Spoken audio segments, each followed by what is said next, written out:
Very warm welcome to Arihant Online Academy, and here in this session we are here with you for the preparation of TNTRB 2020 exam as well as UGC Net CS 2020 exam, right? So in this session we will discuss the previous year papers questions and expected questions for UGC Net as well as TNTRB from the topic OPS, right? So here the question first: which member can never be accessed by inherited classes? So suppose this is the basically architecture of inheritance, and we have asked that which member can never access by inherited classes.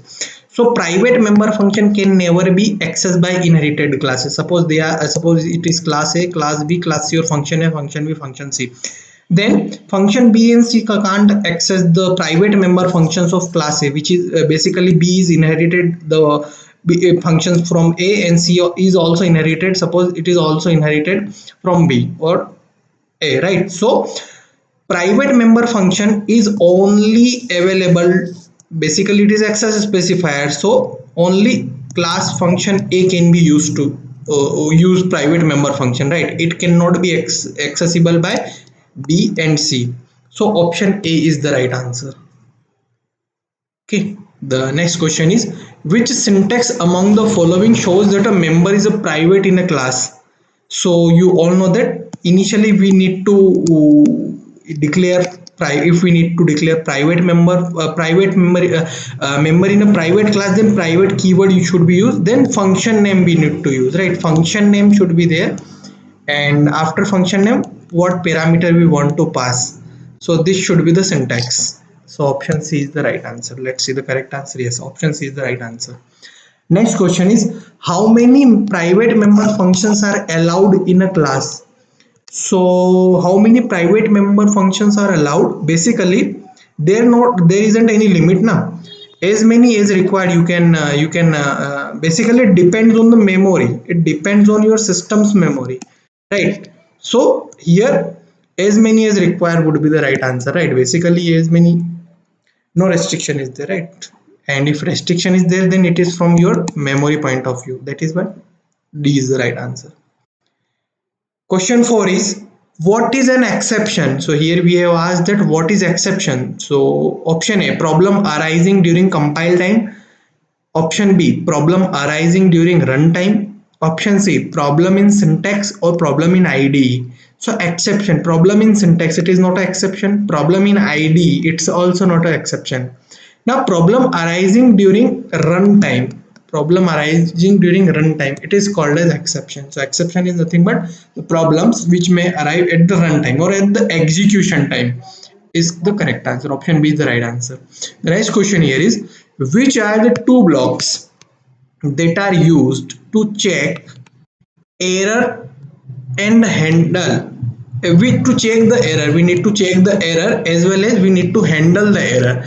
For this, which two blocks are used? So you I think you all are aware with it. Try and catch, these two blocks are used for checking the error. So for checking the error, try block is used, and for handling them, catch block is used, right? So option A is the right answer. The next question here is, what will be the output of all the necessary code, including, suppose this code is including all the header files and like that, then what would be the output of this? So we have to start from our main function void main. Object x equals to null, it is initially it is initialized as a null, then test x, so test function is calling here and it would pass here, means we are passing by reference. As you can see that ampersand y is used, so it is passed by reference, it is passed by reference. So in pass by reference, all the properties which would be changed here will also change in the original code or at the original place. Now y equals to Arihant Academy.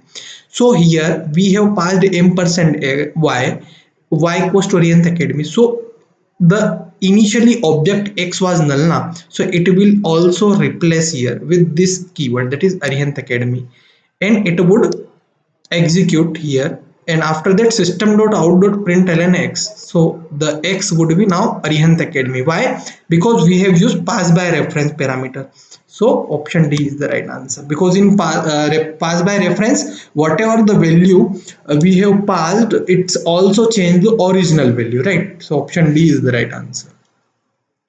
And the next question is, if a pointer to an object is created, if a pointer to an object is created, an object gets deleted without using the pointer. Suppose it is a linked list, you can simply uh, see like that. Suppose it is a linked list, it is a header, okay, and suppose it is a linked list A, B, C, and it would have some address, suppose 100, 200, and 300. Now our question is, if a pointer to an object is created, okay, and the object get deleted without using the pointer, then what would happen? So suppose one more pointer is there, P, which is referring to here, and one more pointer Q is there, which is referring to this block C. Now suppose the question is saying that suppose I am deleting this block, okay, but we didn't deleted without using pointer.